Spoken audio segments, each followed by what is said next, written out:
and prevailed, and I am in derision daily. Every one mocketh me. So Jeremiah was going through this thing, man. People scoffing at him, trying to beat him up, right? Laying hold of him, right? Jacking him down, throwing him in the dungeons, man. It says, "For since I spake, I cried out. I cried violence and spoil, because the word of the Lord was made a reproach unto me, and a derision daily. Then I said, I will not make mention of him, nor speak any more in his name." So Jeremiah was like, I'm sick of this, man. I'm done with this, right? But the Lord said, hey, the Lord had other plans. But his word was in mine heart as a burning fire, man. Right? The words of the Lord should set you on fire every time you hear them, man. And if they not, you gotta check your spirit. Why am I not getting reproof when I hear that, man? You got certain men, they say, look, brother, they showing you reproofs of instruction out of way of life. They don't want to hear that. You got certain men that say that, well, let's read, right? I don't want to read right now. And you got a spirit on you, man. That goes to examining yourself. You should have a burning fire and a flame on you. Shut up in my bones that I was weary with forbearing and I could not stay. I mean, Jeremiah couldn't even stay if he wanted to, man. Because the spirit of the Lord hopped on him, raised him up to go teach, man. Right? You should teach till your stomach hurt. Your stomach kind of cramping up, man. You're losing your voice. Your damn voice going out, man. Our brothers have been yelling and their damn voice went out, man. Woke up with a sore throat, stomach hurt, knees hurt. That's how I suppose it's a well day at camp right there. That's right. Let's go to Luke chapter 24 and 31. St. Luke chapter 24 and 31. Right? And we want to go through these 7 ways to be on fire. All right. Luke 24 and 31. And their eyes were opened, and they knew him, and he vanished out of their sight. So Yahushua was breaking the word down to these 2 brothers, and he teleported out of their sight. Verse 32. And they said one to another, did not our heart burn within us while he talked with us by the way, while he opened to us the scriptures? So while these scriptures are opened up, your heart should be burning. You're like, damn, okay, what's the next precept? All right, then this precept link up with that one. All right, let's just go out and do the work, huh? Right, enough talking. Let's go out and bring these precepts out to the people.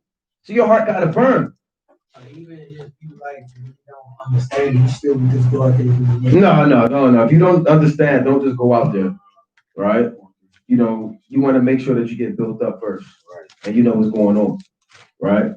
And going out there and holding posts or going out and taking notes, that's your heart could be burning to do that too, man. Right? Your heart don't necessarily have to burn to teach, because not everybody's a teacher too. Right? Your heart could be burning to be reading, or to you want to defend your brothers and go out there and be in the. I love just the spirit of being at camp, man. Right. Just the whole spirit, man. The ambiance, how they say, man. Right? So your heart should be burning like our forefathers when the word comes out. You should want to hear the word. You should want to add into the word, meaning by adding the precept in. Right? You should want the word to kind of put a spirit on you, a righteous spirit on you. A lot of brothers get mad when you go open up that Bible again, right? And then the truth, man. You don't got to read that for me. I already know it. Don't read it. Because their spirit is all off and crooked. Wicked. Right. It's the book of Luke, chapter 12 and verse 35. Let your loins be girded. Right? That's on a spiritual level, man. Right? You got to have a helmet of salvation. Right? You got to have a sword on you. Right? The buckler. And you got to be ready for war in this thing, man. Right? When you go to war, you don't go to war down with just a big old sword and then you just run out there, man. You have to have a helmet on, right? You got to have your soldiers with you, right? You got to have armor, knee pad. You got to be ready in this thing, man. And how much more on a spiritual level? If you just taking the sword, you'll never read it. You'll never know how to use it, right? Meaning the word. Hey, when them demons come, you're not going to know how to cut them up, man, right? It could be things that are coming to you on a daily basis. And you kind of get jammed up, backed in the corner. You don't know how to fight you out this thing, man. But the more precepts you know, the more understanding, the more you pray and fast, the more you're going to know how to get the hell up out of these situations by using the words of the Lord. Let your loins be girded about and your lights burning. Or your lights is your spirit. And that should be burning constantly. Constantly when you wake up, man. Constantly, man. Right? If you wake up in the middle of the night to use the bathroom and get something to drink, hey, brother, pray. Don't just damn drop a deuce and jump right back in the bed, man. And the Lord woke you up for a reason. Hey, the damn pray, man, out of nowhere. As soon as you wake up, don't check your phone. Pray. Right? Before you go to sleep, pray. Constantly, every day, chiefly 3 p.m., you should be praying, man. They're going crazy. So the first way we're going to get brothers to stay on fire, we want to fasting. All right, fasting. All right. Now I got it. You got a precept? Yeah, kind of good. So we're going through 7 ways to stay on fire. Number 1 is fasting. All right. Let's go to St. Mark chapter 9 and 25. All right. St. Mark, the 9th chapter and the 25th verse. All right. St. Mark chapter 9 and 25. When Yahushua saw that the people came running together, he rebuked the foul spirit, saying unto him, Thou dumb and deaf spirit, I charge thee, come out of him and enter no more into him. So this man had demons on him, right? That made him dumb and he couldn't speak and he was deaf. Obviously, he couldn't hear. Yahushua rebuked that spirit and it came out of him. And the spirit cried and rent him sore and came out of him, and he was as one dead, and so much that many said he is dead. So that spirit had such a stronghold on him, and it was attached to him so heavily. When that spirit left him, part of his life force left him too. Right? Verse 27. And Yahushua took him by the hand and lifted him up, and he arose. And when he was come into the house, his disciples asked him privately, Why could not we cast him out? How come we couldn't cast this demon? I feel slothful. I feel damn lackadaisical. I feel like a bump on the log. I'm trying to read. It's not really working for me. I get counsel. I'm trying to talk to brothers. It seems as though I can't take away these spirits, right? Of slothfulness. It can be any spirit, right? Now and the apostles, they couldn't even do it. And they received spiritual power. So let's read on. And he said unto them, This kind can come forth by nothing but by prayer and fasting. So certain spirits can only hop on you or leave you through fasting mixed with prayer. I can tell you in Tobit 12 and 8, prayer is good with fasting and arms with righteousness. So if you feel as though you want to release these damn spiritual toxins and demons from you, fasting is by far one of the best ways to purge out that old leaven.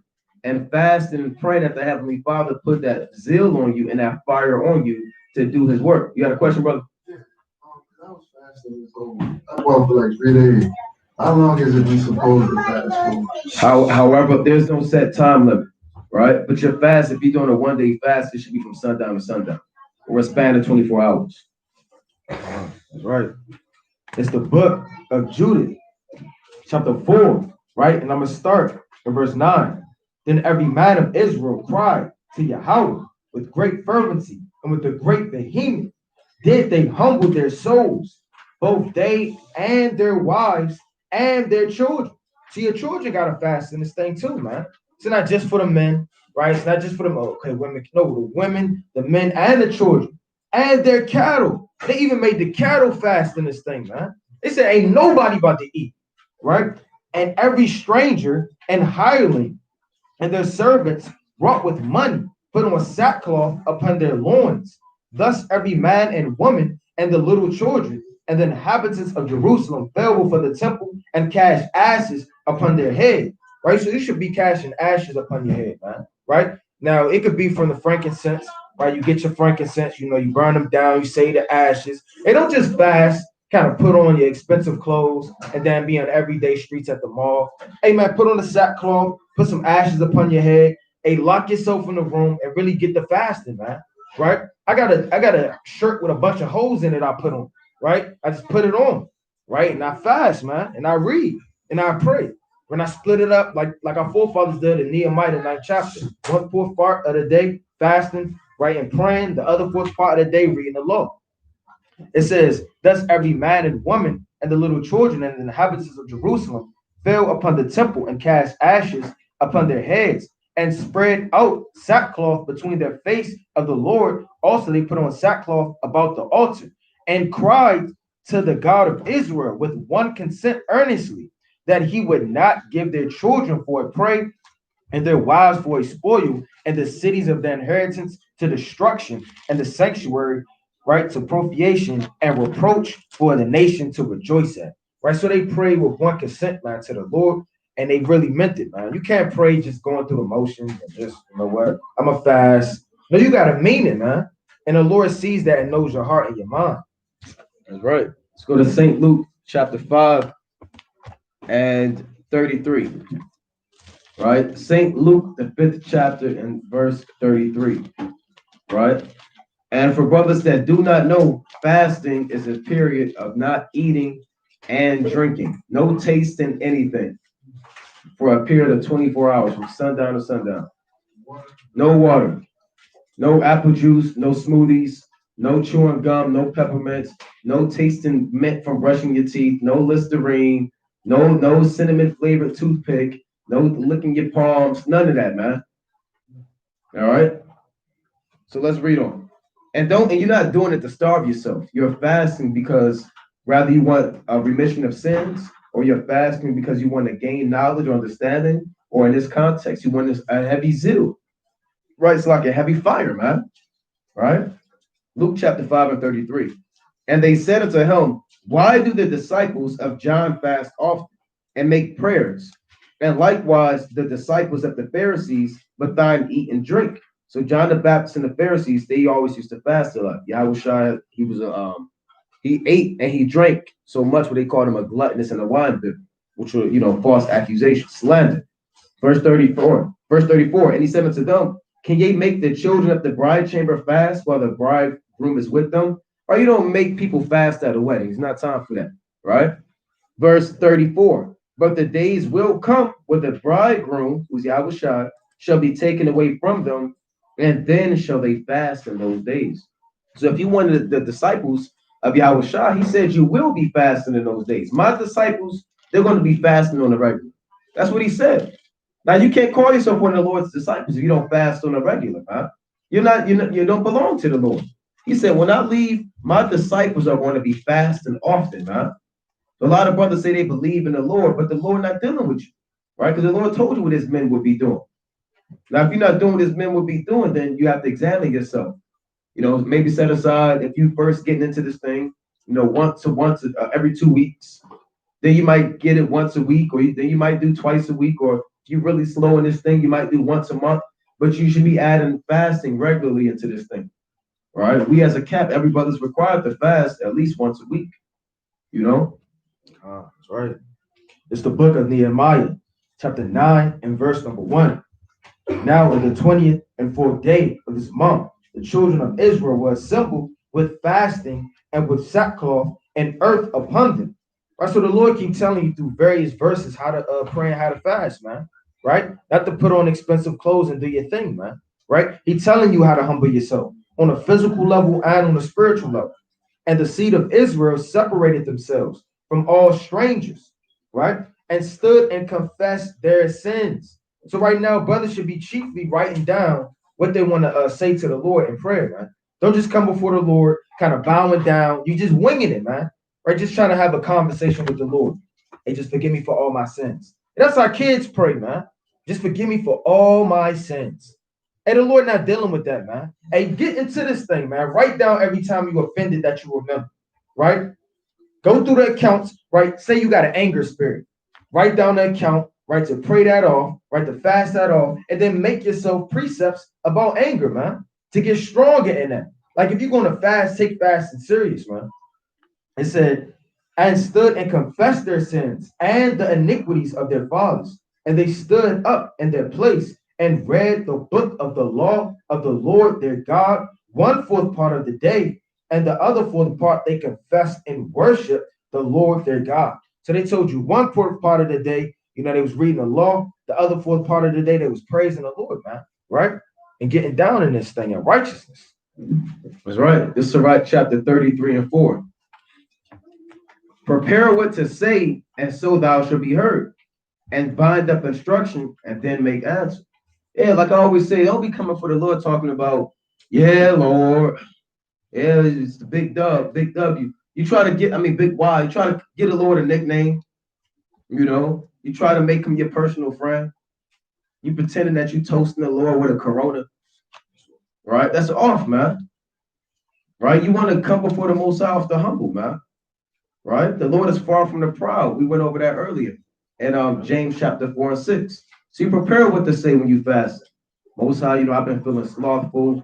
Heavenly Father, I've been kind of feeling worldly. Most High, I want to do your work. I want to magnify your name. I want to make more proof of our ministry. I want to make it to the kingdom, Heavenly Father, and wake up thy people. Most High, can you put a spirit of zeal on me that I can be on fire nonstop and do thy will? Whatever you want to say it, man. Whatever you want to say in the spirit and righteousness, make thy petition before the Most High. But let me get this other quick precept in Matthew. Actually, let me go to Mark. All right, let's go to St. Mark chapter 11. All right, so fasting with prayer. And fasting is good because it's going to remove out that old leaven. All of them old damn demons on you, them spirits that may be on you, fast is going to purge that thing out. It's going to put a spirit on you, man, a zeal on you. Mark chapter 11 and 24. St. Mark chapter 11 and verse 24. I'm going to start at 23. For verily I say unto you, that whosoever shall say unto this mountain, be thou removed, and be thou cast into the sea, and shall not doubt in his heart, but shall believe that those things which he hath said, which he said shall come to pass, he shall have whatsoever he said. So if you praying and you don't doubt, and you praying for a fire, you're going to get that fire. You can't be praying for that zeal and say, well, Lord, I know this one might be too hard for you, because I'm a super nigga. And Lord, Lord, you got your hands full with me. You ever met somebody like me, Lord? The Lord created you, man. So you pray to the Most High, you can't doubt and you have to believe. Verse 24. Therefore I say unto you, what things soever ye desire, when ye pray, believe that ye receive them, and ye shall have them. You see that? So if you're praying and you believe the Most High is going to give it to you, you're going to get it. A lot of brothers, you think you praying and it's too hard for the Lord. Oh, wow. Oh boy, this is one, Lord. You got your hands full with this one. Get your pen and get pad. The Lord not dealing with that, man. You know? Right. It's the book of Sirach, chapter 7 and verse 10. Be not faint-hearted when thou makest thy prayer. It's like the brother going into, man. You can't just be faint-hearted in this thing, man. Kind of just rubbing your hands, right? Just thinking how you gonna make a way for the Lord to figure out if he's gonna do this or not, man. Can't be double-minded. Right? You got to know for sure that the Lord is going to do that through the Spirit, man, because you're keeping the commandments and you're sincere. You're not asking anything that's of the devil, man. It says, be not faint-hearted when thou makest thy prayer, and neglect not to give alms, right? So when you pray and you fasting, your prayers are set up on high, right? The Lord is listening with an extra ear, man, in this thing, man. Kind of going crazy through the Spirit, right? About to get that? Yeah, I got that. So when you fasting, you should be praying that much more. You shouldn't just fast the whole day and just read and then throw up no prayers, right? Or then read all day and not go into the accounts of the scriptures. Like our forefathers did, they split up the day. Make a list through the Spirit, offend less, start crossing these things out, go into the different accounts to make you better, and pray, man. Right, this Isaiah 58 and 4. Yeah, so when your prayer is like the Most High, you got one brother praying. Then if you're fasting when you're praying, it's like you got a microphone while you're praying. And it's amplified. All right. Isaiah chapter 58 and 4. Behold, ye fast for strife and debate, and to smite with the fist of wickedness. Don't be fasting for a zeal to try to debate a brother. Right? Yeah, Most High, give me all of this zeal so I can confound Micah in front of his firstborn son. Right? That's wicked, man. Or I want to show that I have more knowledge in front of Micah so his women can look at me and lust after me and want me. That's wicked, right? And those are evil intentions. The Lord is not honoring that fast. That's what we was doing back then. People still do that to this day. Fast for strife and debate. It reads, ye shall not fast as ye do this day to make your voice to be heard on high. So when you really fast and you sincere, your voice is heard on high. The Lord turn up that volume of your prayers. So what did this brother say? Yeah, I hear you too. But what did this brother say? You said what? Oh, I got you. You fasting. I'm gonna give you that because you have humbled yourself in my eyes with sackcloth and ashes. I'm gonna honor this prayer. I'll get to you. But this guy, I'm gonna honor his prayer. Right? That's how it goes when you're fasting, man. You know, that's why brothers they fast often. You know, you constantly want to purge out that leaven. And it'll put that zeal and that fire on you, man. You know, so if you wonder why you're not really on fire, why you can't read as often as you used to, you find yourself backsliding perpetually, and you have never declared a fast, now is your time to do so, man. And set aside these days. You may even have to call a day out of work, man. Use one of them days, man. Jake want to use them days to go for New Year, for them to turn up before New Year's, or to travel or go on vacation, but they don't use those days for the Lord, man. Couples day. Yeah, couples day, man. Date night. You know, I got to leave work early because it's the old lady's date night. She want to go to Applebee's, right? The Lord not dealing with Applebee's, man. The Lord dealing with the man who's going to set aside the time to honor him. That's right. It's the book of Additions to Esther, chapter 14 and verse number 1. Queen Esther, also being in fear of death, resorted unto the Lord. Right? You could look on that on a different fold, man. You could be about to fall out this truth, man, and go back to the world. Right? You could die spiritually in this thing. If you feel like you waxing away slowly, right, and it's something you need to do, hey, brother, do something about it, man. Don't feel like you're just going to wake up on fire out of nowhere. You're going to get like this brother that's been fasting, praying, being diligent, teaching, reading, breaking down notes, and making videos, man, out of nowhere. It all comes with work, man. Brothers are putting in work on a physical level to read and on a spiritual level to fast and humble themselves. Queen Esther, also being in fear of death, resorted unto the Lord and laid away her glorious apparel, right? All her glorious apparel, she laid it off, man, and put on the garments of anguish and mourning. And instead of precious ointments, she covered her head with ashes and dung, man. And she put feces on her head, man. That's how much she wanted to humble herself before the Lord. Our brothers got to ask themselves, man, would I do that? Right? Would I put ashes on my head? Would I put feces on my head, man? You're grabbing in the toilet, grab it out the toilet and put it on your head, kind of man. smashing it and yanking it all around, man. Right? Hey, she loved her Lord that much, man. Right. She don't give a damn if somebody saw her. She don't give a damn what it looked like, what it smelled like. She wanted the Lord's attention, man. And that's how we got to be, man. On all type of folks, man. Throw some ashes upon you, man. If you that much in the spirit, hey, do what our foremother did, man. Whatever you could do if you about to fall out this thing, to grab the Lord and don't let go, man. Do it, man, before it's too late, man. Don't ever feel proud in this thing or like, you know what, that's beneath me. Or I can't do that. I'm going to make it, spirit, right? And it said, ashes and dung. And she humbled her body greatly. And all the places of her joy, she filled with her torn hair. She was even ripping out her hair in this thing, man. Hey, she's going crazy trying to get the Lord's attention, man. Ripping out her hair, putting dung and ashes all over, putting off her clothes, putting on rags. Hey, that's somebody that really want to get to the Lord, man. Right? And she prayed unto the Lord, God of Israel, saying, oh, my Lord, thou art our king. Help me, desolate woman, which have no helper but thee. Meaning nobody else can help. I can't call on this brother, can't call on this sister, can't call my uncle up. No, I gotta come to the Lord, man. Come. This 2 Samuel, chapter 12 and 15.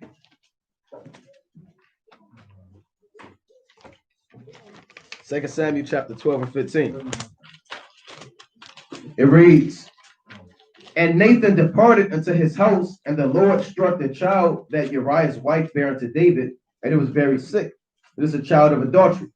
And David therefore besought the Most High for the child. And David fasted and went in and lay all night upon the earth. You see that? So David had a nice bed, man. A king bed. He said, forget that. I'm fasting. I'm on the floor all night, man. Yeah, it's cold. Yeah, I don't have them heated floors, but I'm all night on the earth. Right? So, you can get like that too, man. You fast. You hop in your bed, you got your Tempur-Pedic mattress and your soft pillow, and you just go to sleep. No, you might be on the ground all night, huh? Right? All night. You get up, and then your knees hurt, but you make it work, man. Now let's go to Matthew chapter 6 too. Right? Matthew chapter 6 and 16. A lot of brothers, you fasting, got your feet up. You got that little airplane pillow that make your neck comfortable. And you kind of sitting back and you vibing out. You got your favorite song on, got the heat on. Right. You're taking good care of yourself, man. And don't kill yourself, but afflict yourself, man. In the spirit. Matthew chapter 6 and 16.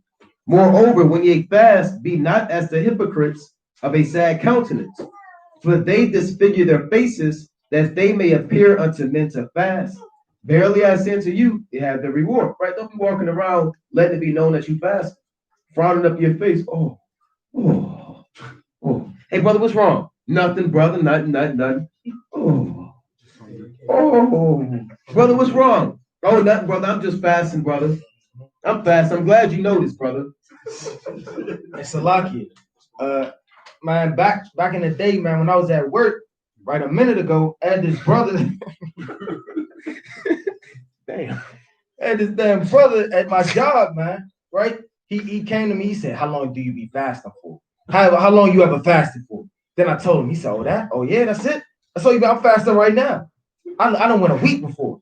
I mean, a brother that licking his finger with Cheetos in the damn break room, drinking drinks, don't got fringes on, right? Hey, brothers think this is a damn game, man, right? When you fast, and this is a serious matter, man. You can't do that to outdo a brother, man, or try to be better than the next brother, man.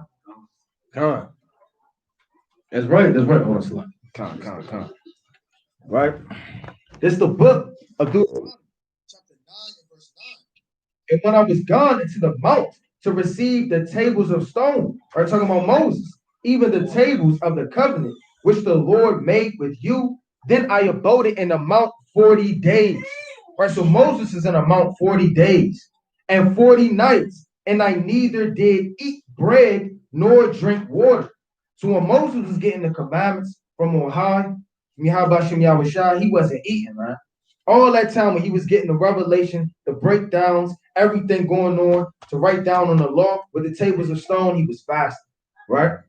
And it says, and the Lord delivered unto me 2 tables of stone, written with the finger of Yahweh, and on them was written according to all the words which the Lord spake with you and the mount out of the midst of the fire in the day of the assembly, man. So our forefathers was fasting. It was going crazy through the spirit, man. For 40 days and 40 nights, man. You had a damn African, damn preacher, so-called, right? He tried to outdo Yahushua, right? Tried to fast for over, you know about that? And he died, man. And the Lord put him to death, man, right? Let's go to that Matthew, the 4th chapter. Sitting there trying to fast longer than Yahushua, man. Yeah, that man died. Yeah, he died, man. Right. You got put to death, right? It's the book of Matthew, chapter 4 and verse 1. Then was Hamashiach led up of the spirit into a wilderness to be tempted of the devil. And when he had fasted 40 days and 40 nights, he was afterward and hungry. And when the tempter came to him, he said, if thou be the Son of God, command that these stones be made bread. Or so you may be tempted when you fast, man, right? You may have food prepared out of nowhere, right? Things just start coming and appearing out of nowhere when you fast. When you trying to afflict yourself, when you trying to keep the commandments, then things are easier as ever or more access to do evil, man, right? It says, but he answered and said, it is written, man shall not live by bread alone, but by every word that proceedeth out of the mouth of Yahweh.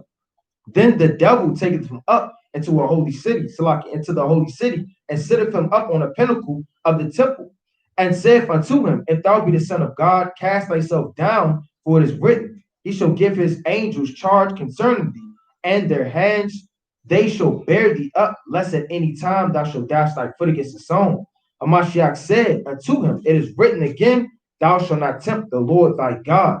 Again, the devil taketh him up into the exceedingly high mountain, and sheweth him all the kingdoms of the world and the glory of them, right? Every seventh kingdom, man, right?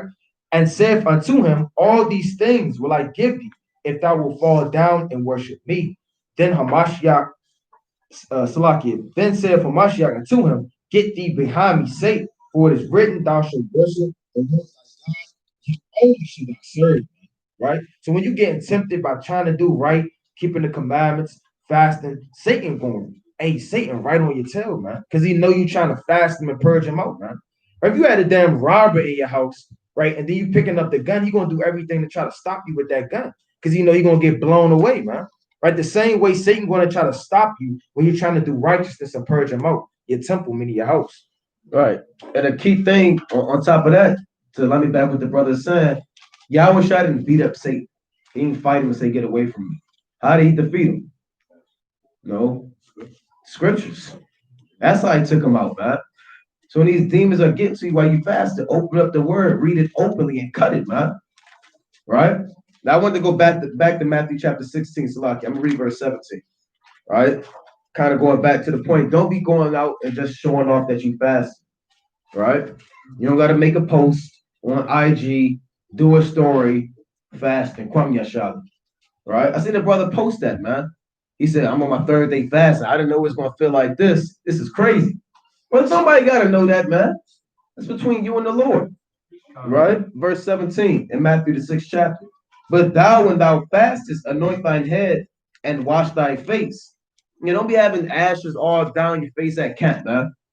You waiting for a brother to ask you, brother, what's all that? Oh, none. I got just, these are the ashes of my fourth day of my fast, right? Have you fasted this week? You have to ask a brother that, man. Keep that between you and the Lord. Wash them when it's time you out, you amongst the brothers. Hey, wash your face, get the ashes off, put some cocoa butter, some oil on your head, and kind of keep it moving, man. I got a trail of ashes everywhere you walk. Yeah, you still got your sackcloth on, and you're walking lowly like this. And you whispering every brother, right? Mm-hmm. Verse 18, that thou appear not unto men to fast, but unto thy Father which is in secret, and thy Father which seeth in secret shall reward thee openly. Even when you fasting to be on fire and to catch this zeal on you, there's a right way to do it, right? And it's spiritually appropriate to go about it the way we bring it out through the precepts. Let's go with that. Yeah, we can get something. Right? Let me go to another account. Right? It's the book of Esther, chapter 4 and verse 1. When Mordecai perceived that all was done, Mordecai rent his clothes and put on sackcloth with ashes, and went out into the midst of the city and cried with a loud and a bitter cry, and came even before the king's gate, and none might enter into the king's gate clothed with sackcloth. And every providence, wheresoever the king's commandment and his decree came, there was great mourning among the Jews, and fasting and weeping and wailing. When somebody wailing, when that damn bowling ball damn fall on your foot, that's wailing, man. Right. When the damn 2x4 smack you in the middle of the chest, that's wailing, man. Slam your thumb in the car door. Slam your damn thumb in the car door, man. Right, your mother kind of smacked the taste out your mouth when you was a kid. Right. Right, that's a wailing sound, man. Hey, Israel was wailing before the Lord, man. And many laid in sackcloth and ashes. So they laid in that, man. Meaning they was constantly in it. That's right. Now, besides fasting, again, fasting is going to be combined with prayer. So we kind of talked on prayer too a little bit. And fasting, they go hand in hand. It's like cereal and milk, man. All right, peanut butter and jelly, left foot, right foot, they go hand in hand, man. Right? So you want to combine your fasting with your prayer. Now, let me get one more fasting real quick. It's Sirach 34 at 25. So a man that fasted for his sins and goes to him again, right? Who will hear him and what does humble profit him? Right? So this is Sirach chapter 34 and 25. Right? Because when you fast and you praying for that zeal and that fire, you can't right after you fast go like that black and mild. You got to tuck in your scully like a nigga in the world, man.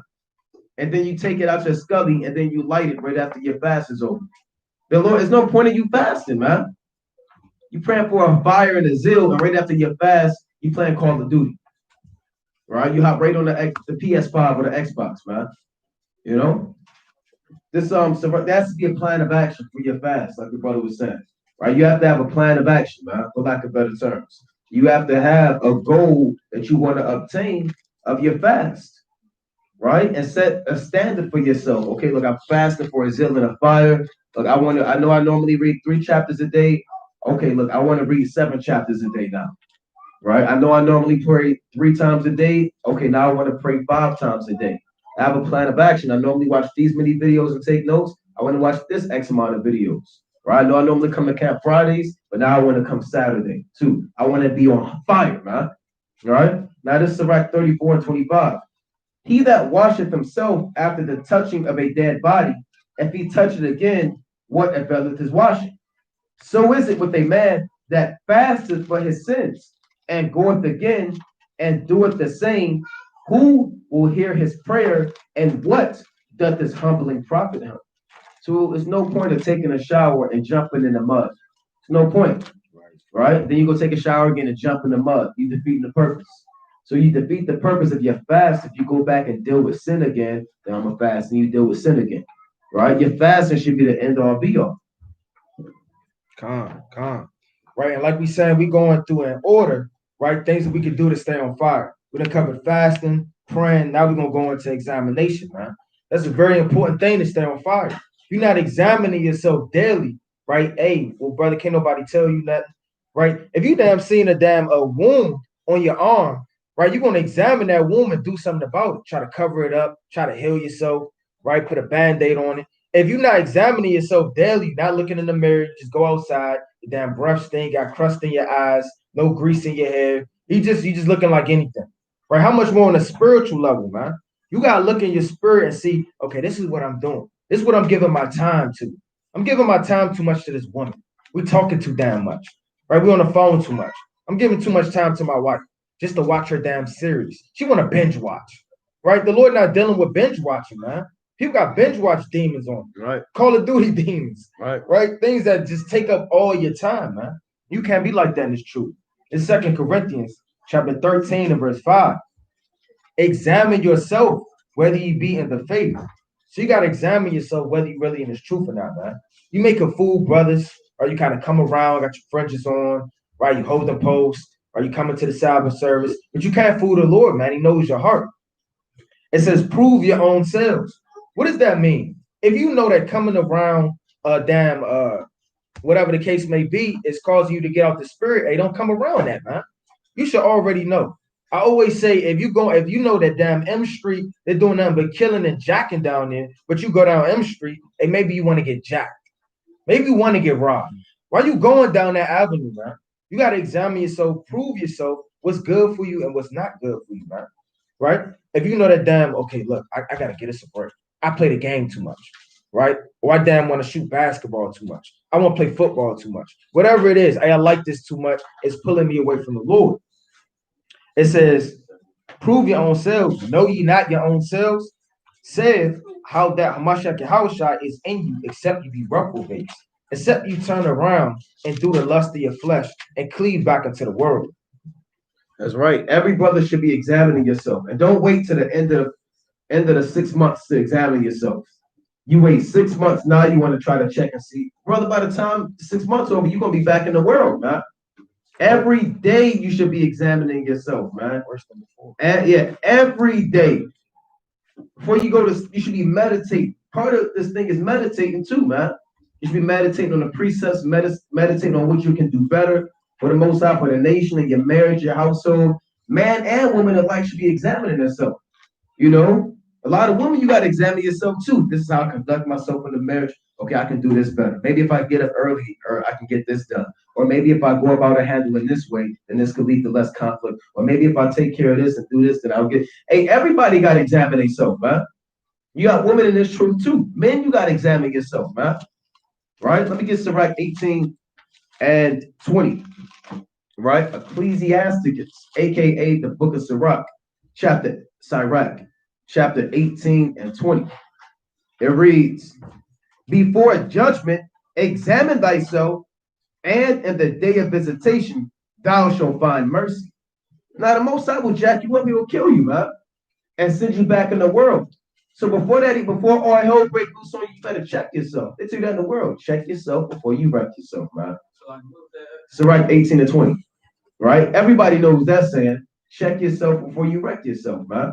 Right? You may have to sit down and write down, okay, these are the things that I do bad. Or these are the things that I need to work on. These are things that I struggle with. Okay. Now you enforce a plan of action. You may get counsel from a brother. You may say, brother, look, I'm struggling with these 7 different things, brother. What do you suggest for me? Right? You've been fasting, you've been praying, you're getting built up, you got that zeal. Now you want to tackle these different old members. Now the brother says, this is what you should do. You should do this, do this, do this. You pray to the Most High, you apply the counsel, and then you kind of get stronger in this thing. Right? Let me get one more real quick. This Romans. Now, 2 Corinthians 13, it said, know ye not your own selves, except they be reprobates. Because a reprobate is not going to examine himself. Right? He's just going to wax worse and worse, right? This Romans chapter 1 and verse 28. Right? Let's go to that. Romans 1 and 28. And even as they did not like to retain God and their knowledge, God gave them over to a reprobate mind to do those things which are not convenient. So if you're not retaining the Most High your knowledge, you're not checking yourself, the Most High going to give you over to a reprobate mind. You're not checking yourself every time you're hanging around Tyrone and Rel and damn Andre. You want to smoke weed. The Most High, if you don't examine yourself and say, well, every time I get around him, I want to smoke weed. Next time you're over there, guess what you're gonna be doing? Doing crack. You're not even smoking weed no more. You're introducing crack to him. Right? You went from smoking weed, now you want everybody to get glassed off, man. Right? You brought a glass pipe, and now everybody's going to hell off, man. You gotta examine yourself every day, man. Athletes do that, man.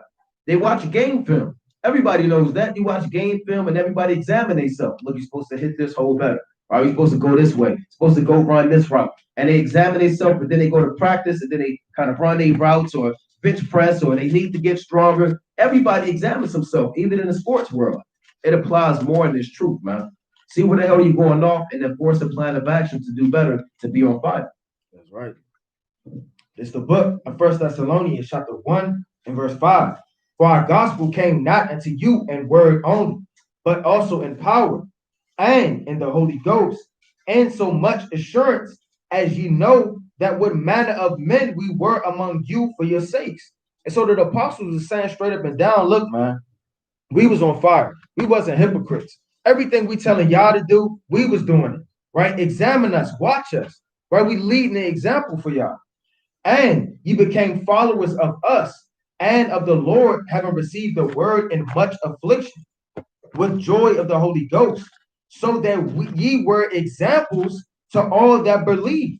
Or you gotta be an example, man. Right? When you go back around your old way, brothers should look at you and I'd be like, there go Rail, man, and everybody kind of dapper you up. Where you been at, man? Or brothers should be like, damn, look at Rail, man. He don't come around no more. He always got them little things on the border of his garment. What is that, man? Brothers should be looking at you, should be setting an example in this thing, man. Like you're not, that light, man. Right? You're not walking the same way, you're not eating the same foods, right? You're not going to the same places. You should be an example to brothers that are without so they can see you. Man, I used to gangbang with him, smoke weed with him, rob with him. Now he's not doing it. If he could do it and he was worse than me, I know damn well I could do it, right? It says, so that you were examples to all that believe in Macedonia and Archie, right? And I'm gonna get another one real fast. Now I'm gonna find it. You go. God, this Psalms chapter 26 and 1. All right. Let's go to Psalms chapter 26 and 1. So like the book of Psalms chapter 26 and 1. It reads, judge me, O Lord, for I have walked in mine integrity. I have trusted also in the Lord. Therefore I shall not slide. Examine me, O Lord, and prove me. Try my reins and my heart. So that's a beautiful thing to pray for too, man. Lord, put me through the test, Lord. Examine me. Try me, Lord. I want, Lord, I want to prove to you that I'm on fire now, Lord. I want to prove to you, Lord, that I'm diligent. Guess what the Lord going to do? He's okay. He's going to introduce that old ex to you, man. Right? Keisha. And Keisha's going to want you to come over. Right? And Keisha got your favorite. She got your favorite Hennessy, man. Right? She got your Henny Black. You know you brothers, man. You know Jake, man. She got a Henny Black and a Black and Mild for you. Now she's in town for the night. And she says Shalom. Right? So guess where you going that night? You're going over Keisha's house, man. Now you didn't ask for the Lord to try you and you failed the test, man. So you got to pray that the Lord try you, because when you pass it's going to make you stronger, man. Through experience. It's going to build up your faith. Yeah, I was praying that the Lord examine me and try me. Yeah, the Lord sent 10 tests my way. I passed them all. What's next? I'm on fire, man. You know, you're going to feel, it's going to put a real heavy spirit on you, man. So it says, and David said this, and David was the king, and his heart was perfect. Examine me, O Lord, and prove me. Try my reins and my heart. Again, man, you know, you got you brothers, they struggle with pornography. All of a sudden, you at night, everybody leave the house. They just leave. They just up and leave. Normally they stay in, but they up and leave. But why are they leaving? What's going on? Hey, what the hell is going on? You check your computers 100%. The damn battery. It's wicked. Yeah, you see your battery on 100%. Everything's just lined up. You're like, how did this get there? How did this get there? Right down, windows shut. Yeah, the windows shut. Your little brother, you share a bunk bed with. He went out. He's spending the night. Everything just lined up perfectly for you. God. They said they'll be back in 3 hours. So guess what you're going to do? You're going to go to work on yourself, man. Oh, you're going to fail that test. Now, if you're diligent, you're going to say, look, okay, I see what the Most High is doing. I pray that the Most High tried me. The Most High proved me. Boom. Let me open up the YouTube, type in Watchful for Israel. Let me get my pen and my pad. Let me turn the damn lights on, man. All right? Let me get it in with the word, man. Let me call the brother, man. Brother, I need you to stay on speaker for me because, brother, I might go off, man. Let's talk about the scriptures. For real, ain't nothing wrong with that, man. Hey, brother, you mind if you come by, brother? You know what I'm saying? Let's go over the scriptures. Or you're going to go off. You got to pray that the Lord try you and prove you, because when you pass those tests, you're going to excel and, with flying colors, like they say. And another thing, man, it was literally a case of this guy, right? He done masturbated himself to death. Damn. You heard about that?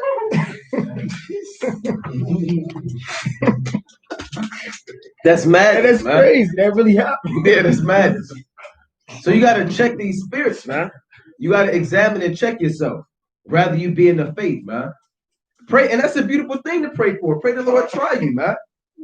It says, examine me and prove me, try my reins and my heart, for thy loving kindness is before me, and I have walked in thy truth. Right. I have not sat with vain persons, neither will I go with dissemblers. See that? So you examine yourself, and a part of your prayer, Lord, look, now you have to know what you're getting yourself into. Now you can be praying that the Lord try you, send hell your way, man. Just complete hell. You might get evicted from your house. All right? The Lord might put a damn crack pipe in front of you, man. What Keisha? She say, brother. That happened to actor David Carradine. No relationship to me, but he used to play kung fu. For a lot of young guys probably don't know, but he's from Kill Bill, right? That's the dude from Kill Bill. Yes, yeah. He was somewhere overseas and he was in the bathroom and he had a belt around his neck. Like he slipped while he was doing that. Yeah. See that? He was strangling himself, and while he was doing that, man. Brother seen the movie Kill Bill. That's Bill from Kill Bill. Yeah, we'll talk about it later. But the point is, he went off, man. All right? So you want to examine yourself to see if you're in the faith. Pray that the Lord try you and put you through the furnace, man. Right? Because you may sometimes in the truth, Salaki, it may seem like things are going easy for you. That's not good, man. When things are, you're liable to go off. So you want the Lord to constantly apply the pressure on you. But not too much. Like I can tell you in Jeremiah, let me get one more real quick.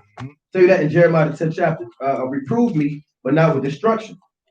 All right, let me get that real quick in Jeremiah 10 and 24.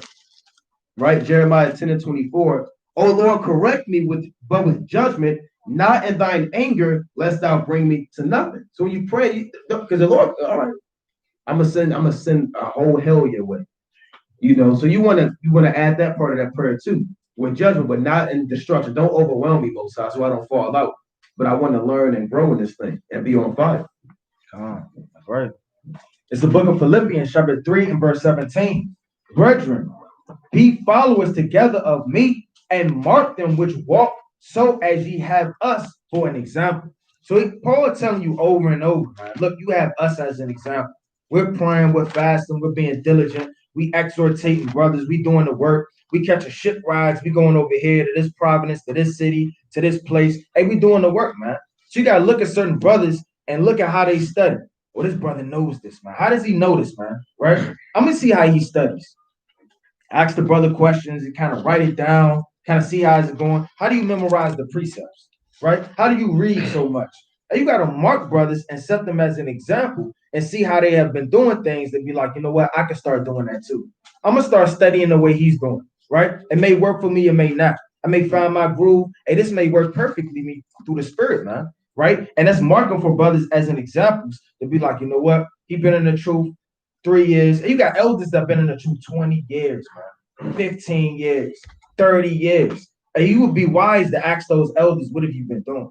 But I asked the elder not too long ago, I said, he been in the truth, I believe, like 15 years. I said, elder, what you do to stay on fire? He said, read the Gospels and follow Yahushua. Everything he did. Just read that over and over. He said, read the accounts after you read them over and over and over. So that's good advice. Thought he was going to tell me something super deep or go to some precept I never heard, but it was something just plain and simple, man. Follow the Lord, and mark men that are the examples and follow and ask notes to the elders, man. That's right.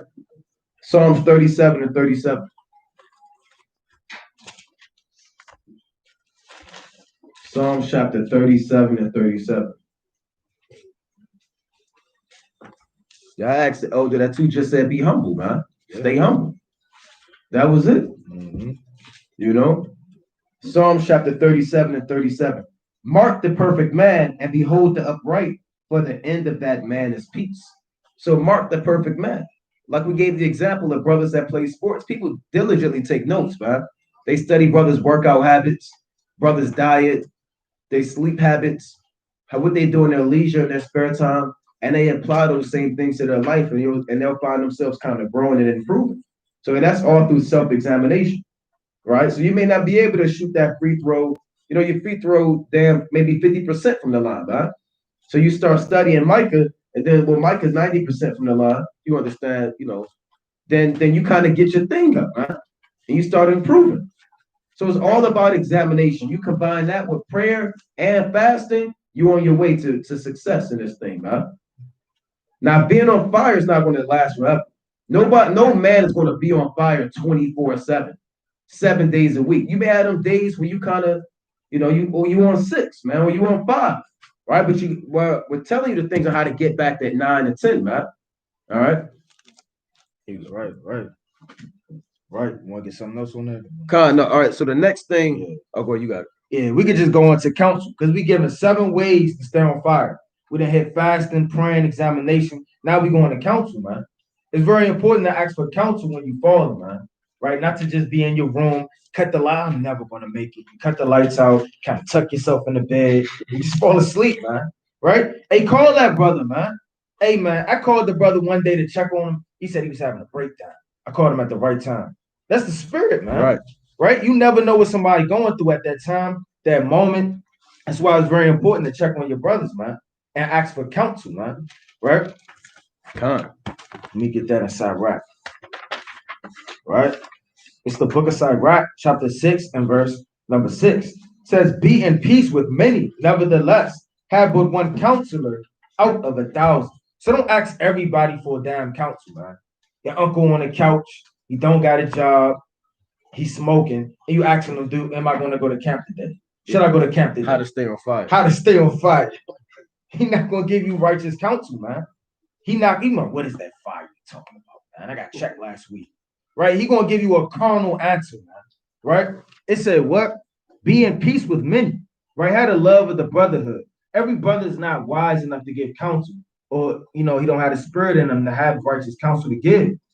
Have but one counselor of 1,000. So I had that trusty brother, you know, to keep the commandments, that prays, that fast, that's diligent, right? That knows to give you good counsel when you need it, man. Because certain counsel can overthrow you, man. You damn hearkening to what this brother said. Next thing you know, you out the street, right? You done gambled your damn rent away. You done put chances or whatever in the case of what this man said, and now next thing you know, you overthrown. Yeah, he might try to just want to take your spot. You want to ask me how? Don't you know? You might ask your brother how to be on fire, but secretly he's trying to be more on fire than you. So he's going to show you how to quench that fire. Yeah, brother, why don't you just take a day off, brother? You need the rest, brother. You just take a week off from that reading and studying. You have to refresh your spirit, and then next week you'll be on fire. Just give it a rest and go hang out with Keisha like you used to, brother, and you'll come back rejuvenated. Hey, brothers, will listen to that. Yeah, he right. Brothers, listen to that, man. Yeah, he right. And then next thing you know, you don't come back next week, right? You never left Keisha. All right, now he took your spot. All right, to the Most High take his spot. All right, this Proverbs chapter 20 and 18. All right, Proverbs chapter 20 and verse 18. It reads, every purpose is established by counsel, and with good advice make war. And what is the ultimate war? Between the flesh and the spirit. See that in Galatians chapter 5 and 17. The flesh lusteth against the spirit, and the spirit against the flesh. And these two are contrary one to the other, so that you cannot do the things that you would. Right? So you're going to have that internal conflict. Like we brought out few weeks ago, this is the condition of the battle. That man that's born upon the earth shall fight. So this is the battle that you win, and through good counsel, a man can arm you with weapons of war on a spiritual level to attack these demons, attack slothful spirits, attack that old man that you're coming up with, and then you'll defeat that man and you'll win the war. So wars aren't just played out on a battlefield with tanks and missiles. The war play out every day between the flesh and the spirit. And if you have the right counsel, like the brother was saying, you have the right advice, you'll prevail in those wars and do well in this thing. That's right. It's the book of Sirach, chapter 32 and verse 19. Do nothing without advice. So don't be out here just making hasty decisions and not asking counsel, man. Right? You just out here just presumptuously doing whatever the hell you want. You're not asking no advice, right? You can do it all by yourself, right? Do nothing without advice. And when thou hast once done, repent not, man. Right? He says to be chiefly asking counsel and advice from brothers constantly, man. Right? How can I stay more on fire? What are you doing? Right? It don't have to be something super deep. You know, my wife said this, and you know what? I don't know. You don't got to be deep all the time, man. You can ask counsel for the smallest things, man. But make sure, like the Lord said, do nothing without advice. Make sure what you're doing, you're taking a step in the right direction. That's right. Proverbs 20:5. Right? So this is a recipe, man. You fasting, you praying, you examining yourself. Now you applying some counsel. You asking the right brothers. And we go through that 37 chapters, Sirach, all the time. Know who you're getting counsel from, man. Just understand that. All right. So, don't ask your wife about matters of camp, how to bring out the precepts and deal with it. She didn't go to camp. She don't know. That's not her thing, right? Everybody's not built for everything, man. All right. Now this Sirach Proverbs 20:5. Counsel in the heart of man is like deep water, but a man of understanding will draw it out. You see that? Because you could be on your way out, right? Spiritually thirsty, going through it, about to faint in this wilderness that we in. You talk to the right man, when he give you that understanding, it's like living water, man. And a man of understanding is going to draw that water up. If you're a wise man and you thirsty, you're going to find where the water is. You're going to know the chief spots of water. And you're going to take your spiritual well, which is your question, and you ask that man and draw that knowledge out of that man. You get counsel, man. Rather you get 2 or 3 witnesses or whatever the case may be, right? Or one brother. And he said, well, brother, look, I've been studying, I've been reading. What do you think I should do more to increase my zeal? Right? What do you think I should do more to be more on fire, to have that desire, that yearning to go out there and do the work? And you're going to be splashed with all that living water. You're going to be refreshed. You're going to go out there and bring it out. That's right. It's the book of 2 Samuel, chapter 16 and verse 23.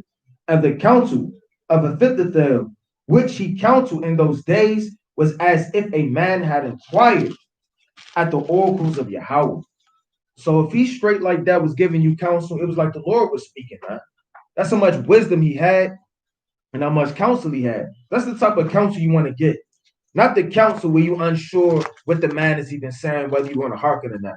You kind of shaking, this don't sound right. This don't sit well with my stomach, man.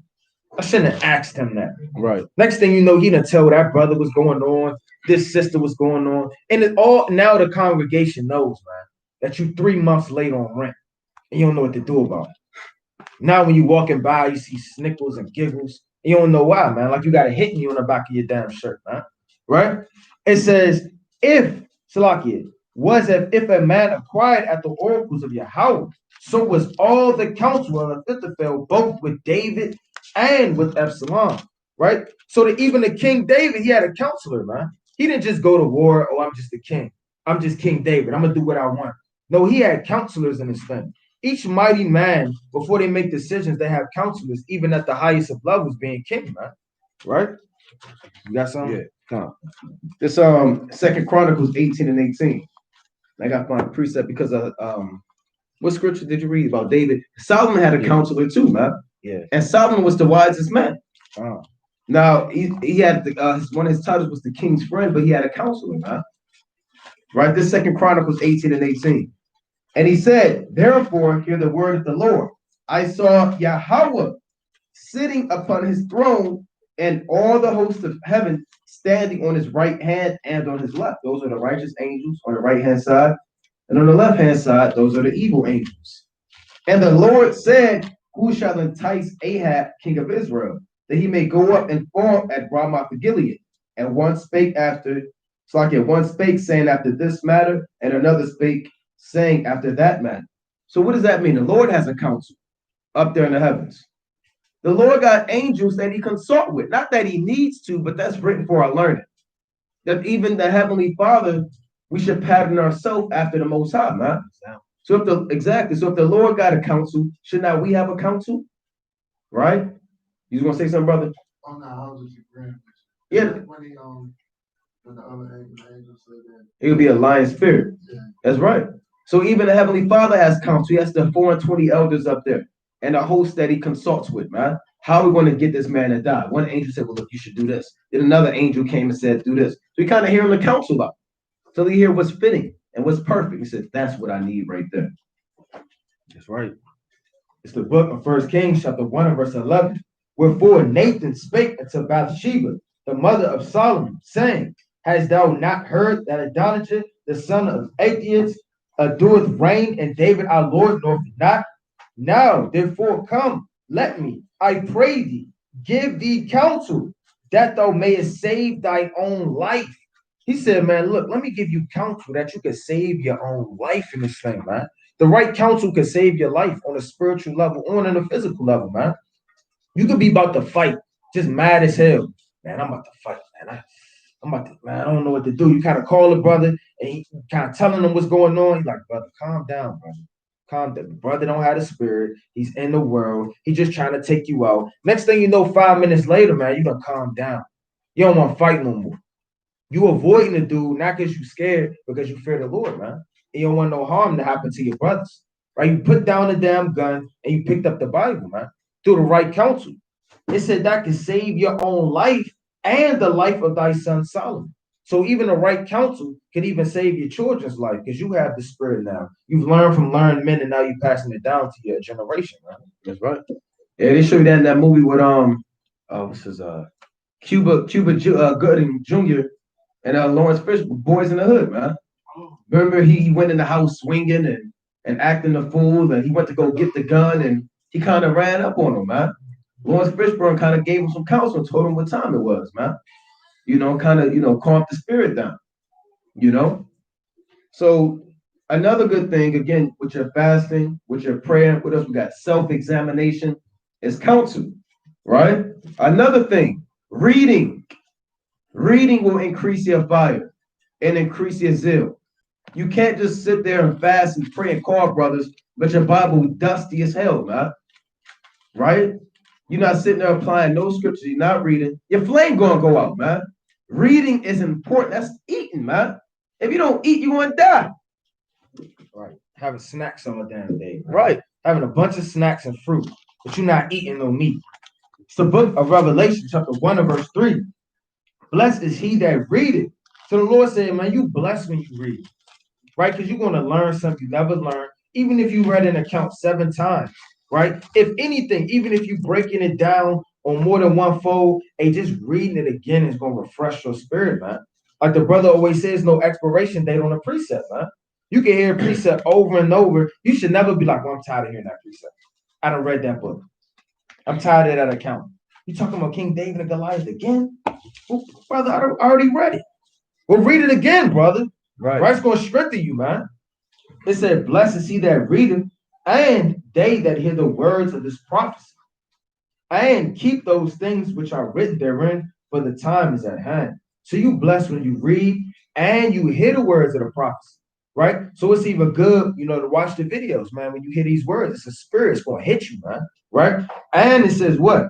And keep those things. So you can't just read it all day and hear it and don't apply none of these things. You got to keep it, man. If you reading it and then going back doing what you want to do, it's unprofitable.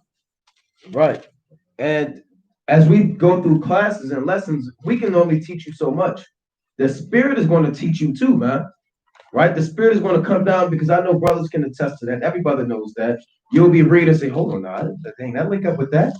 Hold on, then that precept mean that. Because that's the Spirit working on you, man. Our job, we can only guide and show brothers so much, but if you don't want to kind of, Yahweh Shai is the ultimate teacher. And there's always a dinner date. Yahushua's always sitting at the table with a feast right there waiting for you to take the seat across from him so he can feed you. Right. Now, if you can stand up a woman in the world and stand up your homeboy, but you can't stand up the Most High. And Yahushua, you just leaving the Lord hanging out there. He has this massive feast prepared for you.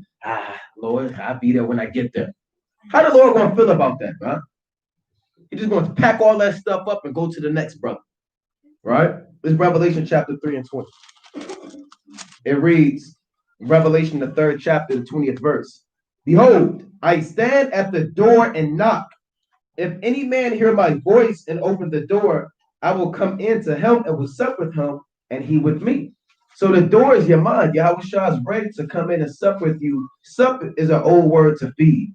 I stand at the door, I'm knocking. Yahushua coming in with a lot of food, right? Coming in to take care of you, man. Now, if you open the door and let the Lord in, you're going to eat well. A lot of men don't want to open the door, right? Here you have the Lord right in front of you in his word, ready to come in and show you more breakdowns, give you a zeal, give you a fire, but you kind of hear the door, Lord at the door. Oh, no, I don't want to deal with that. Like you kind of ignore him like a damn salesman, man. You have to open the door and let the Lord come in and feed you and sup with you. And read, and that's going to increase your fire in this thing. We read that in Luke 24 and 32. It's the book of Acts, chapter 8 and verse 28. Was returning and sitting in his chariot, reading Isaiah the prophet. Then the Spirit said unto Philip, Go near and join thyself to his chariot. And Philip ran thither to him and heard him read the prophet Isaiah and said, Understand what thou readest. And he said, How can I, Salakia, how can I except some man shall guide me? And he desired Philip that he would come up and sit with him. So he was reading, right? So if he wasn't reading, how would he have understood, right, for somebody to come and help him, man? So you got to be reading constantly in this thing. If somebody always reading, they're going to have questions. If you don't have questions in this thing, you're never going to continue to learn, man. Brothers should always have questions when they come to camp. Okay, I've been reading that. What is that going into? If you have no questions and you just kind of just reading the verse of the day, I read my precepts, right? You read Proverbs 31 all day to get on your woman. You know all the precepts to get on the woman, but you don't know no precepts to strengthen your household, man. To get stronger, to be more of a mighty man, to understand the parables, man, and the prophecies. You just reading all day for certain points, picking and choosing. Now you got to read, man, the Old Testament, the New Testament, the accounts, man, the Gospels. You got to be all over the place and having questions so that your questions could be answered. But that's the only way it's going to happen is if you read. Let's go to Romans chapter 10. All right, Romans, the 10th chapter, and let's read verse 17, straight to the point. Romans chapter 10 and 17. Right? It reads, So then faith cometh by hearing, and hearing by the word of God. Meaning what? When you read the accounts, I know personally, when I read the accounts in the scriptures, I read about Jeremiah, the brothers in Maccabees, Isaiah, Elijah. Hey, that stirred my spirit, man. That put a fire on me, man. I got moved like that, man. Our fathers are so righteous, man. So diligent, man. I got to get that same spirit. Most High, can you give me the spirit of my fathers, man? You know? So even reading these accounts, it'll increase your faith, and by default will increase the fire in you, man. If you don't read, you're not going to know, again, what your forefathers did and the diligence they showed to magnify the name of the Most High. You'll chalk this Bible up as a book of stories. You'll be one of those people. Yeah, I read them stories in the Bible. Has got to look stories in. A lot of good stories and tales, right? Like it's Aesop's fables. When you read, you can recall the accounts of Elijah. You can recall the accounts of Elisha. Recall the accounts of Judas and see how the Most High was working with them and how on fire they was to defend their nation. So that'll light a fire in you, too. So when you pray, you combine it with fasting, self-examination, counsel, reading to build up your faith. You're on your way to success in this thing, Most High will. It's the book of Joshua, chapter 8, right? I'm going to get straight to the point. In verse 34, and afterward he read all the words of the law, the blessings and curses, according to all that is written in the book of the law. There was not a word of all that Moses commanded which Joshua read not. So the children of Israel, they already heard this before, man. Hey, but guess what? They heard it again. And Joshua was a mighty man. He said, you know what? I'm about to read all of the blessings and all of the curses again, man. And I read it before the whole congregation, the men, women, and children. It said it was not a word that Moses said, right, that Joshua didn't speak, man. So we read the whole account. Imagine sitting here one day reading a whole account, man. That's a lot of damn reading, man. Brothers kind of fainting after one precept. They kind of fainting after 1 or 3 chapters. And he read the whole account of Moses, man. It said there was not a word of all that Moses commanded, which Joshua read not before all the congregation of Israel, with the women and the little ones and the strangers that were conversing among them. That's right. Let's go to Nehemiah 8 and 12. That's right, man. Right? Nehemiah 8 and 12. So brothers even have a plan. Okay, I'm gonna read 5 chapters. I know I gotta work these many hours. I get off of work at this time. I know my lunch break is an hour. Let me try to get 3 chapters in, 5 chapters in.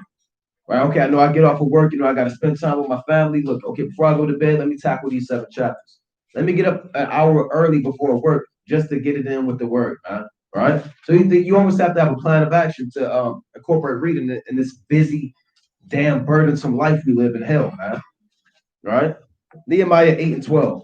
And all the people went their way to eat and to drink, and to send portions, and to make great mirth, because they had understood the words that were declared unto them. See how they rejoiced when they heard the word, man. They turned up, man, because they can understand the scriptures, right? They were always in the word at this time because they were repenting and rebuilding the temple. So you want to make sure that you're one of the brothers that's always reading. All right. Okay. This month or this week, I'm going to read the book of Isaiah. I'm going to read 10 chapters a day so I can cover the book of Isaiah in 1 week. Right. 66 chapters. Let me knock out 10 each day of the week. Right. Okay. I'm reading Jeremiah's 51 chapters. Okay. I'm going to spend this many time reading this, and I'm going to read this. I'm going to read this. And you kind of make yourself a schedule, and you'll see yourself being increased in the faith the more that you read. And you'll be more confident in the knowledge of the Most High too, which will increase your faith too and your zeal to want to do the work. It's the book of Sirach, chapter 6 and verse 37. I'm going to start at verse 36. And if thou seest a man of understanding, get thee beside unto him, and let thy foot wear the steps of his door. Right, so you have a man that has a little bit more understanding than you, and you should be calling that brother, man. Trying to get the breakdown, trying to see what's going on in this pearl, coming to camp, asking questions, right? That's what the Lord said, man. If a brother has a little bit more understanding than you, you should be asking questions. It says, let thy mind be upon the ordinances of the Lord and meditate continually in his commandments. It said continually, man. Morning, noon, night, right? In the damn middle of the night, right? When that spirit hop on you, hey, brother, don't question thirst, man. Continue to pray, fast, and read. He shall establish thine own heart and give thee wisdom at thine own desire, man. And brothers should desire a hell of a lot of wisdom. And the Lord said it will give you that after your own desire. If you don't desire it that much, he's not going to give it to you, man. Right? Lord, now you're not just going to wake up one day, right? Know how to know all the breakdowns, right? You just kind of woke up. Okay, now I know how to break down second Esdras all by myself. Then you got to put this work in. The Lord said, look, he's going to give you wisdom at your own desire. The more you read, the more the Lord is going to show you things and suck through you through the spirit. The more you read and don't understand, the more questions you'll have for men that have a little bit more understanding than you. That's right. So brothers understand that? Now, the next thing you want to know that'll build up your fire is congregating, man. Congregating. So you have prayer, you have fasting. What else we have? Self-examination, counsel, reading. Number 6. That should be number 6, right? Reading was up. All right, congregating. All right, let's go. That's 7. Congregating. Let's go to Genesis 49 and 1. How many you got, King? You got 6. We did these together. Oh, con. Yeah. Did you count fasting and praying as one? Oh, no, I did. Okay. Yeah, fasting is his own separate one. Fasting, praying, self-examination, counsel, reading. Now we're on congregating. And exhortation. And yeah, congregating and exhortation is 6 and 7. So we're going to combine this congregating and exhorting for sake of time. Let's go to Genesis 49:1. Right? You can't do this thing by yourself. Right? Let's go to Genesis 49:1. It's the book of Genesis, chapter 49, and verse 1. And Jacob called unto his sons and said, gather yourselves together, that I may tell you that which shall befall you in the last days. See that? So you have to gather yourself together, right? Because if you're by yourself, you may try to demonize yourself in your own head, man, and wear yourself out with your own counsel. Like the Lord said, you'll afflict yourself with your counsel. But being amongst the brothers, I could be amongst these brothers and they put a fire on me, man. Right? I talk to the right brother at the right time and say, yeah, brother, you should check this precept out. Then I go over this precept with him. Next thing you know, I get my flame back. I may have a down week, man. I might have got fired from a job. I might be getting into it with my woman. I might have had a damn migraine all week, but I get around the brothers or the right brothers and they'll give me counsel, or just simply the spirit that's on them can hop on me. That's right. It's the book of Sirach, chapter 30 and verse 21. Give not over thy mind to heaviness, and afflict not thyself in thy own counsel. Right? So if you by yourself all day, man, how you going to get righteous advice and help? Right? And you by yourself all day, man. You don't know how to get back on fire. Your damn internet bill due. You can't get on and watch the videos. What brother you going to call? Internet is not always going to be here, man. Everybody don't have internet. Right? What you going to do, man? You should be able to have at least one brother you could call to be like, hey, brother, hey, you going through something, brother, pull up to the crib, got some yan, and y'all just talking, man. Right? Go over some scriptures before you drink, and then just drink and just talk about your problems, man. You're going to need that, man. Every brother need a brother, man. Right? Yahweh had his disciples. He wasn't by himself in the ministry. He could have did all things, on earth, alone, but hey, through the spirit, he had his men with him, right? And that's written for your learning sake also. So every brother should have a brother that they can confide in and gather together with. The gladness of the heart is the life of man. So being gladness of the heart is the life of man. But you gonna cut up the damn TV and the music and be a damn creep in your house by yourself, dancing by yourself, drinking by yourself, in the mirror, keeping Passover by yourself, right? Putting up decorations in your house, feast of dedication by yourself, right? It's not that's all. Say, give not over thy mind, Salaki. And gladness of heart is the life of man, and the joyfulness of a man prolongeth his days. So it's a beautiful thing, man, when the kids is playing, right? Everybody having fun, the women together doing their thing, the brothers together. And that's what congregating is for, man. And that's how the kingdom gonna look. You read about that in Zechariah, the 8th chapter. That's right. Let's go to Ecclesiastes 4:9. Right? Ecclesiastes chapter 4:9. Right? So being around the right brothers can ignite a fire and flame on you, man. Right? Ecclesiastes 4:9. It reads, 2 are better than 1. Salakia. Bear with me. Yeah, Ecclesiastes 4:9. 2 are better than 1 because they have a good reward for their labor. Right? You in it by yourself, man. There's no so-called I-in team. Right? You can't be the brother and they show you that in that movie, Coach Carter, man. The brother, he was by himself, he got kicked off the team. You know what I'm talking about? Then he kind of came back and had to do the push-ups, and he was around the brothers and he got good, man. He was all right. When he wasn't with them, what was he doing? Being a nigga, man. He was out in the streets, but when he got around the brothers, he got back in that damn spirit. You understand? So 2 are better than 1 because they have a good reward for their labor. For if they fall, the one will lift up his fellow. But woe to him that is alone when he falleth, for he hath not another to help him up. Yeah, if you fall by yourself, like the brother said, you got feast of dedication and all these balloons, bought a whole bunch of balloons for yourself. You kind of getting it in, you getting the hats, and you made a big feast just for yourself. And you're not going to eat all that, And if you end up falling and you regress in this truth, who you going to call on, man? You can't figure it out by yourself. We went into how David had counselors. Solomon had counselors, man. They always was amongst the people, right? Verse 11. Again, if 2 lie together, they have heat, and the heat is these scriptures, is fire, right? You can go spiritually cold and be naked and be starving out there in this wintertime. But if you would, a brother, he can clothe you with spiritual knowledge, man. Give you some heat and give you this word, which is fire. So you don't die out in the cold. But how can one be warm alone? And if one prevail against him, I mean, if you got a damn demon attacking you, right? Or you're getting attacked by mentally, by thoughts, whatever. If one prevail against him, two shall withstand him. The brother gonna be there. Look, brother, apply this precept, brother. Maybe you should do this, brother. Right? And kick it with me, brother. Right? We're going to drink a couple of damn wine and damn chill out, brother, and go over some scriptures to help you fight that. Reading on. And a threefold cord is not quickly broken. So what's better than 2, 3?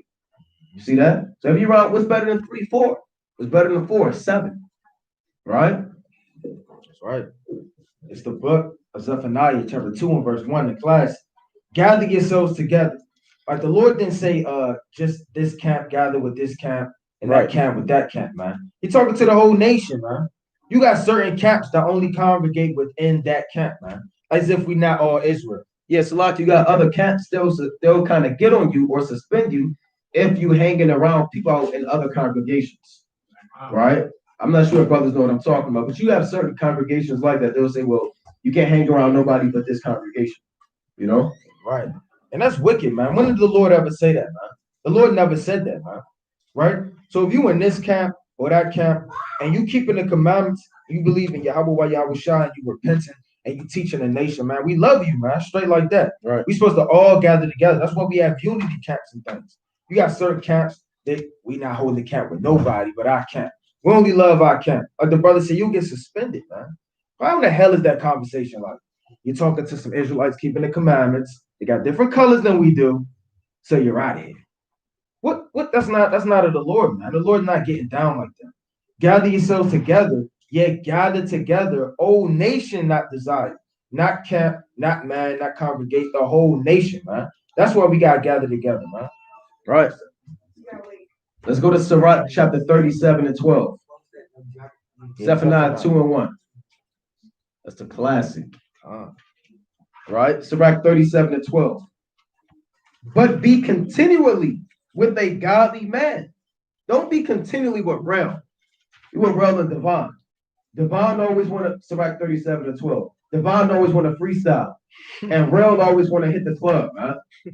Right? Devon always want to drop the beats, pull the beats out. Don't be around him, man. You want to hit the studio. Right? I want to touch the city tonight, man. Right? Let's travel. Let's do this. Let's go on vacation. Don't be continually with them because them spirits that's on them, guess where it's going to go? It's going to hop on you. Let me get a quick precept in Sirach 13 and 1. Right? This is Sirach chapter 13 and 1. He that toucheth pitch shall be defiled therewith, and he that hath fellowship with a proud man shall be like unto him. See that? You can't touch water and not get wet. You can't touch pitch and your hands not be sticky with that tar and that blackness. So if you have fellowship with a proud man, you're going to start being proud. You hanging around homosexuals, you're going to be a homosexual. You hanging around weed smoking demons, you're going to be a weed smoking demon. Right? You hanging around a bunch of damn dykes, you might turn into a dyke. I know what you mean, brother. I know what's going on. But the Lord said, be continually with a godly man, right? Whom thou knowest to keep the commandments, right? And there's a reason why it says, whose mind is according to thy mind, and will sorrow with thee if thou shalt miscarry. So if you end up falling off, you have a brother that's there to correct you and reprove you, man. You can't do that by yourself. You can't talk in the mirror and say, well, not Kwam, I feel like you're going off. You said, well, yeah, I am going off. Maybe I should do this. You calling yourself on the phone, and you answering the phone for yourself. No, you got to be amongst the multitude of men, man. All these men got knowledge and understanding in this room, man. So you should want to be amongst these men. It's the book of Job, chapter 2 and verse 11. Now, when Job's 3 friends heard all this evil that was come upon them, they came every one from his own place. Eliphaz, the Temanite, and Bildad, the Shilonite, and Zophar, the Nephalite. For they had made an appointment together to come to mourn with him and to comfort him, man. So when Job had lost everything, you have these men that's coming to comfort him, man. If you by yourself, you just lost your job, your car, right? Your woman left, and you just soaking in the dark, man. You're gonna do nothing but feel worse and worse. Your mind, these demons gonna tell you not nothing. You're a piece of trash. You're gonna fall out the truth, man. You're gonna slowly just start crumbling like a piece of paper, man. But then you can have men that call up and check on you and pull up on you, man. Hey, Job's friends pulled up on him, for lack of better terms, man. They came to see about their friend, right? And when they lifted up their eyes afar off and knew him not, they lifted up their voice and wept, and they rent every man his mantle and sprinkled dust upon their heads toward heaven. So they sat down with him upon the ground 7 days. That's true friends, man. That can sit down and mourn with you for 7 days, man. No matter what you're going through, these brothers there for you, man. Right? And 7 nights, and none spake a word unto him, for they saw that his grief was very heavy. So they ain't speak a word with him. Just having your brother there mean a lot to you, man. Right. He just pulled up, man. He came to the funeral. He sat in the back. He kind of ain't say nothing to nobody, really. Right. But he showed up, and that mean a lot to me, man, through the spirit. That's the type of people you want around you. That's right. And they was trying to help out Job, man, when you read that account. It wasn't being assholes and mocking him. You know how Jake is. Oh, you got fired from your job? You stupid. You know how your worldly friends are, man. You got fired on your day off, spirit. Yeah. Friday. They call you, they call you dummy and all of that, man. Mm-hmm. That's that Baltimore stuff. What's up, dummy? Right? And they kind of put you down, man. You know, you had something, brother? Yeah, destruction and madness, man. Right? So you want to be amongst brothers, because you could be going off too. The brother, if you by yourself, you're not going to check yourself. You get around the right brother and say, hold on, what the hell you went to, brother? What spirit are you in, man? Ever since you came around, now you got this real proud spirit on you. Brother, let me show you this scripture, brother. Now he could say, well, yeah, let me hear it. And he kind of go through the scriptures. Say, yeah, I needed that, brother. I'm glad I came to the school. I'm glad I came amongst the body, man. Right? Because the brother could be going through it, man. You can't do it by yourself. It's impossible. This is the book of Sirach, chapter 20, verse 1. There's a reproof that is not come again. Some man holdeth his tongue, and he is wise. It is much better to reprove than to be angry secretly. And he that confesseth his fault, who you want to confess to if you by yourself all the time? You just saying things out loud, right? Talking to the angels you can't see in the room. You're going to bug yourself out, man. It say, and he that confesseth his fault shall be preserved from hurt. So who you going to confess to, man? You need a brother that can listen and give you counsel, precepts, understanding through the spirit. You need to confess these things to confide into somebody, man. That's the only way. You're going to preserve yourself from hurt. Nah. That's it. So brothers got the 7 steps, right, to stay on fire. What's number 1? Fasting. What else? Prayer. Reading. You say what? Reading. Yeah, let's do it in order. Self-examination. Counsel. Reading. Congregate and exhort. There you go, brothers. So, brothers, you apply these things. All the notes you took, don't just ball them away. We don't want to be cleaning up the school. Have brothers clean up the school and they find your old notes here, man. We want to know that you ain't on fire. We want to know, man. You go back, you read it, and wisdom is the application of knowledge. So you apply the knowledge that you acquire, and through experience and through application of these things, you'll find yourself moving in wisdom toward them that are without, redeeming the time because the days are evil. With that, we're about to go to camp. We're going to proceed. We'll be at the inner harbor, setting it on fire through the spirit. Most High willing. Kwam Yashala. Kwam Yashala. Shalom. Come on, bring it out, brother.